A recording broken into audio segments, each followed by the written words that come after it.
80% से ऊपर जले हुए हैं। तो जाहिर तौर से बात है उनको पास के नजदीक के अस्पताल में पहुंचाने का काम किया जा रहा है। सेना का जो नजदीकी बेस कैंप है वहां पे जो मेडिकल ट्रीटमेंट दिया जा सकता है वहां से दिलाने का मेडिकल ट्रीटमेंट काम करने की कोशिश की जा रही है। अब हालांकि जो तमाम तरह अन्य उच्च अधिकारी हैं उनके बारे में पता लगाने की कोशिश की जा रही है। चूंकि मामला काफी संजीदा है, देश के सबसे बड़े रक्षा के प्रमुख के तौर पर सीडीएस बिपिन रावत गए हुए थे कोयम्बटूर, चेन्नई। वहां पे वो तमाम सारे अधिकारियों के साथ बैठक ले रहे थे कि आखिर साउथ इंडिया में, दक्षिण भारत में भारतीय सैनिक किस तरीके से अपनी तमाम सारी सुरक्षा और रक्षा की दृष्टि से वहां पे तैनाती है। बिल्कुल, जो जानकारी आप अविनेश दे रहे हैं इस वक्त ये बड़ी खबर आपको बता रहे हैं सभी दर्शकों को, जहां सीडीएस बिपिन रावत को भी अस्पताल ले जाया गया है। ये बड़ी जानकारी मिल रही है इस हादसे से जुड़ी हुई। सीडीएस बिपिन रावत को भी अब अस्पताल ले जाया गया है। तो दुर्घटना की जगह से सीडीएस बिपिन रावत को अब अस्पताल पहुंचा दिया गया है, ये एक जानकारी मिल रही है। हालांकि इससे पहले जिन लोगों को रेस्क्यू किया गया इस हादसे की जगह से, 2 लोग थे जिनकी बॉडी 80% तक बर्न थी,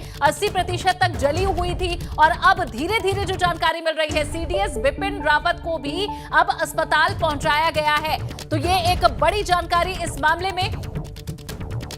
इस वक्त ये बड़ी खबर, हादसे में 4 शव भी बरामद किए गए हैं। पीटीआई की ओर से जानकारी मिल रही है। एक और अपडेटेड इंफॉर्मेशन, जहां 4 शव भी बरामद कर लिए गए हैं। दुखद हादसा है जहां सीडीएस बिपिन रावत को भी अस्पताल पहुंचा दिया गया, लेकिन 4 शव भी बरामद किए गए हैं। पीटीआई से ये जानकारी मिल रही है। सेना का MI-17 B5 हेलीकॉप्टर है जो कि तमिलनाडु में क्रैश हुआ। 3 घायलों को अस्पताल पहुंचाया गया। सीडीएस बिपिन रावत और उनकी पत्नी भी इस हेलीकॉप्टर में सवार थे। और अब जानकारी है कि सीडीएस बिपिन रावत को भी अस्पताल पहुंचाया गया है। लेकिन एक दुखद जानकारी यह भी है कि 4 शव भी बरामद किए गए हैं। आप हादसे की तस्वीरें भी देख रहे हैं, जो दुर्घटना स्थल है उसकी भी आप तस्वीरें देख रहे हैं। राहत बचाव कार्य वहां चल रहा है। हेलीकॉप्टर क्रैश होते ही उसमें आग लग गई और कई जली हुई हालत में लोग भी मिले जिनकी हालत बहुत गंभीर है। 4 शव भी बरामद किए गए हैं। 3 घायलों को अस्पताल पहुंचाया गया है। ये एक दुखद हादसा हुआ है तमिलनाडु में, जिसकी जानकारी इस वक्त आपको दे रहे हैं। सीडीएस बिपिन रावत भी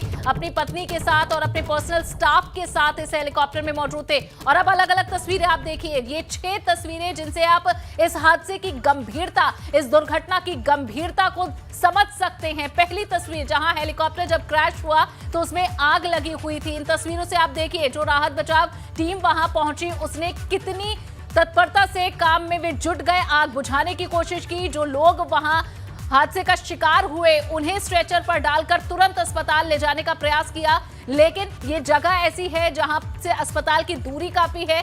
और अविनाश भी हमारे संवाददाता हमारे साथ जुड़े हैं। अविनाश, अलग अलग तस्वीरों से हम ये बताने की कोशिश कर रहे हैं, समझने की कोशिश कर रहे हैं कि हादसे की गंभीरता कितनी ज्यादा है। लेकिन दुखद है ये, 3 लोगों की अभी तक जान जाने की सूचना, 4 लोगों की जान जाने की सूचना है, 3 लोग घायल हैं। लेकिन ये अब इंफॉर्मेशन है कि सीडीएस बिपिन रावत भी दुर्घटना स्थल से अब उन्हें भी पहचान कर अस्पताल पहुंचाया गया है। उनकी भी जानकारी मिल गई है कि वे अस्पताल में हैं। जी अविनाश। जी बिल्कुल, अगर बात करें तो सीडीएस के बारे में जानकारी मिली है कि सीडीएस जो है वो भी इस हादसे में हताहत हुए हैं। उनकी भी जो है शरीर पे जो है जलने के निशान आए हैं, वो भी जले हुए हैं गंभीर रूप से। उनको अस्पताल पहुंचाया गया है। अब डॉक्टर आगे उनका इलाज करेंगे। सभी लोग जो है यहाँ पे दिल्ली के अंदर अगर बात करें तो तमाम सारे जितने भी नेता हैं, तमाम सारे जो वरिष्ठ लोग हैं वो भी लगातार प्रार्थना कर रहे हैं कि जनरल बिपिन रावत पूरी तरीके से सुरक्षित रहें और जो भी घटना उनके साथ घटी है इसमें डॉक्टर के इलाज के जरिए सुरक्षित हो सके। लेकिन अभी भी और लोगों के बारे में जानकारी एकत्रित करनी बाकी, क्योंकि अगर बात करें तो इस पूरे हादसे में सीडीएस बिपिन रावत की पत्नी मधुलिका भी शामिल हैं, तो उनके बारे में भी अभी जानकारी एकत्रित की जा रही है। सेना की तरफ से उनका भी सर्च ऑपरेशन जारी है कि आखिर वो कहां है इस पूरे हादसे में। और इसके साथ साथ जिन 4 लोगों का निधन हुआ है, दुखद निधन हुआ है, उनके बारे में भी जो है अभी एकत्रित किया जा रही है जानकारी। क्योंकि जो इस पूरी घटनाक्रम हुई उसके बाद जिस तरीके से विमान में आग लगी तो कई लोगों के शरीर काफी ज्यादा जल चुके हैं, 80% से ऊपर शरीर लोगों के जल चुके हैं। तो ऐसे में उनके बारे में भी अब शिनाख्त की जा रही है कि आखिर ये 4 लोग कौन कौन थे। तो इस पूरे घटनाक्रम में जिस तरीके से इस पूरी जो घटना घटी है,